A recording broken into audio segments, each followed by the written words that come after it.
अस्सलाम वालेकुम। वालेकुम सलाम। Okay, तो इंटरव्यू स्टार्ट करते हैं। Would you tell me about yourself before you started your first venture, like demographics, family, education, पहले की उससे पहले की jobs and everything? All right, so this is Hanzala Raja. I'm based in Karachi and I'm 22 at the moment. Regarding demographics, family, education, I've been to Beacon House for my schooling till my O levels. I did my A levels from Nixa College in Karachi, and then I joined LUMS, where I am currently studying. I'm in my third year at the moment. Earlier jobs, there weren't any earlier jobs as such because I started between my academic life. So yeah, and with regards to the family, yes, I belong to a family which is in a business field. We are a family business, so I think that is some relevant information that you might want to know. Okay, so great. Can you describe how you decided to create a job by starting your venture instead of taking some other jobs or doing part-time work like other students do? Yeah, the fundamental roots to that is based on what I just told you कि मेरा family business था rather than कि मेरी family में कोई job करता. So what I've seen from a very young age is a business based family और घर में सारी वही बातें होती थी about the business. My father has been a businessman. He started from scratch and then he built it from there. So वो एक चीज थी जो मेरे mind में थी, and there was also some natural expectation being the eldest in my family. So वहाँ से there was a natural expectation as well, and a tendency to start something of my own. Okay, great. So how did you spot the opportunity? Like कि यही चीज में काम करना है. How did you research before starting into this business, and how did you get into the field? Okay, so to be honest, it wasn't really too much of a research backed decision because at that point in time, I started in 2020, and at that point in time I just wanted to do something in e-commerce, driven by the fever of e-commerce at that time from all the groups like Sunny Ali e-commerce, extreme commerce, and enablers and all those. So at that point in time I just wanted to do something in e-commerce, to be honest. And then I also wanted to, grow my family's business. So my father has been in the import and distribution business. He does B2B of all the FMCG imported FMCG products. He imports them and then he distributes them to larger supermarkets and LMTs. So I wanted to grow that. So there was a correlation between the two things that I wanted to do. I could have grown that B2B business by creating an e-commerce website, and then I further decided, and yes, I did some of the research because at that point, there was only two industries that were thriving in e-commerce, which were namely beauty and fashion. So fashion was totally irrelevant, but beauty में वो correlation था, which was the common element between my father's business. So I knew that I had some sort of an advantage if I go towards beauty. So that was how I made that decision. Okay, so I'm assuming that your father was one of your suppliers for the business, right? So other than that, how did your financing and how much capital did you need at this beginning to start off with this? All right. So yes, you're absolutely right. My father was the biggest supplier when I started, and that was the primary financing that we needed because we are in a trade business, and the biggest capital intensive expenditure is the inventory, and that was sorted through my father being the supplier. Um, with regards to how much financing did I need initially, frankly, I don't have a number because it was sort of an informal arrangement where we shared the warehouse. So whatever was there in his warehouse was there on my Shopify store, on my e-commerce website. So I don't exactly have a number, but yes, he was the biggest supplier at that point in time. So was your father like a supplier only, or is he a part of your business and he's your partner of some kind of, or you're the only sole owner of this business? Yes, I am the sole owner. I call myself the founder and the CEO. However, my father as well as my uncle, uh, these two people owned that family business, and they were part of that initial financing. So they can be counted as angel investors, and they do have a share in the business. Okay, so like, can you walk me through your journey, that how long it took you to break even, and how when did you start getting profitable? All right. So on a unit level, we were profitable from day one. By unit level, I mean that if you purchase something for rupees 100, we were not really selling it for 98 or 99, which was the case with some of the competition that we had at that point in time in the market, because there were VC funded businesses who were on a burn model. So the good thing about us was that we were profitable on a gross level. For example, if we purchase something for 100, we were selling it for 110, or beyond that. So with regards to that, it was sorted. However, we did spend much on marketing initially, and we also do currently.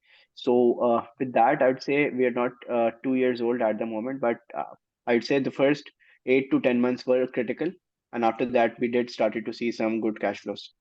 Okay, so like when you say that you were profitable from day one and the other competitors were burning, so how were you able to attract the audience? And what was your key marketing strategy, and what was your unique USP to sell your products? All right. So the key USP at that point in time was authenticity, customer support. I would say, yeah, customer support was one key pain point that we were seeing in the market. Orders were taking 20 days, 25 days to be delivered because people did not keep stock. They used to take pre-orders, and they used to uh, order the products from China or from other countries, and then they used to deliver. That was one big pain point. So we focused on customer support. We focused on authenticity, and we try to convey that message through our marketing strategies, so that so that we are able to gain the trust of the customer. Okay, great, great. So basically, when you said that you were still a student and when you started off, so you did not have much experience in this area about in marketing and sales. So did you hire some legal help, or did you go to some advisors, or did you talk to someone about these things? All right. With regards to the marketing and sales thing, I did try to gain some experience myself before starting Highfy. I did have a few failed startups as well in the e-commerce space during COVID. So I did Shopify dropshipping in countries like USA and UK. So from there, I had some exposure to e-commerce and Facebook marketing um, at my at my disposal as well. But yes, with regards to the commercial point of view of things, we did hire people from the industry, and those were full-time jobs. So we did not consult any legal or financial advice, because uh, in that too, we were lucky enough to use the resources of our family business. For example, the accounting part of things, the finance part of things, the legal part of things. We were able to share the resources of our family business there as well from day one. But with regards to the commercial aspect, or from the again from the detailed marketing aspect, or from development aspect, we did hire full-time employees which were working in the industry. Okay. So again, talking about the competition and other things. So like, what is your strength and your main weakness which you can identify, and how do you differentiate from your competitors? All right.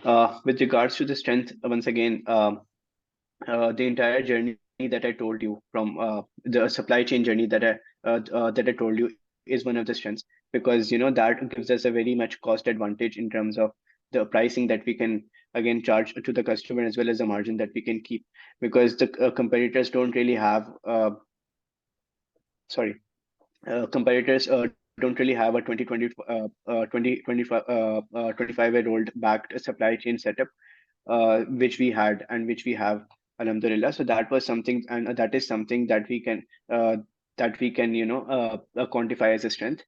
With regards to weakness, yes, there are a few. I'd say, me being a student would count as one, because not only can I devote my complete full-time attention to the business. The business and I are in completely different cities. So, that remote relation also quantifies as a weakness and limits our growth to some extent or the other. On the other hand, we are lucky enough to build a very good team. in terms of our employees. So that would counter the argument as a strength. And what was your next question? Sorry. Is there any problem or any issue that you faced which which like disrupted your entire plan, and from that you had to change your business model, for example? Or are you working on the same business model which you had planned in 2020? Nope, nope, nope. So when we started, we just wanted to, yeah, at least I just wanted to create an e-commerce website. उस वक्त direction नहीं थी. जो beauty वाली direction है वो भी with time नजर आई एंड इनिशियली ही नजर आ गई थी कि beauty is the biggest segment in which we can specialise in. उसके बाद yes, there have been certain blows that have made us think about what are we doing and what is the journey, what is the way forward. उसमें the biggest one would be जो economic conditions रही हैं पिछले 1 साल से पाकिस्तान की, because we were a very import reliant business. ठीक है, and we were focused on a very niche and curated sort of a portfolio of products. तो वहाँ पे we started to diversify our product portfolio. Similarly, marketing में भी हमने अपने channels को डाइवर्सिफाई किया, because all our marketing is done in US dollars. तो कोई भी करेंसी डेप्रिसिएशन होती है तो हमारे ऊपर डायरेक्ट इम्पैक्ट आते हैं. Marketing is our biggest cost at the moment. So वो हमने चीजें प्लान की. Now at the moment we are looking at multiple angles. We are looking at private label. We are looking on multiple categories just because of the economic conditions and the reasons I mentioned. So basically, how do you say that you have different when you have started into going into different fields? Like अगर वो आपकी जो basic जो target audience थी पहले की, won't that divert you from the current value proposition that you're offering? Yes, that's a very good question. When I say um, we went into different fields, is that कि जो एक core target audience है ना वो same रही. For example, in our case, we started with beauty, और beauty में the core target audience has been females. ठीक है. Now that we are thinking of going into multiple categories, one of the category that we launched in February a couple of months ago was intimates, female lingerie. तो वो भी obviously female focused ही है. So now that we know कि हमारी website पे females आ रही हैं and we are known for a beauty based e-commerce website, so we can leverage that fact and bring in more stuff जो females को ही attract करे. तो इस तरह से हम अपनी niche भी बरकरार रख रहे हैं, but obviously we have to take sensible moves considering the situations of the economy. Okay. So Hanzala, thank you so much for joining me. And before I end, is there any message that you want to give to the people who are trying to start their own businesses or are planning to go into this field? Yeah, one small word of advice would be to that if you have an idea, if you know that you have to do something, just go with it and start it right away. Just do not wait for the right time, because there is no right time in my opinion. And no amount of financial projections or Excel की spreadsheets or marketing के models would give you that answer जो आपको field में जाने के बाद मिलेगा. So I think just go with it. Thank you so much. Thank you so much for your time. Thank you. Thank you.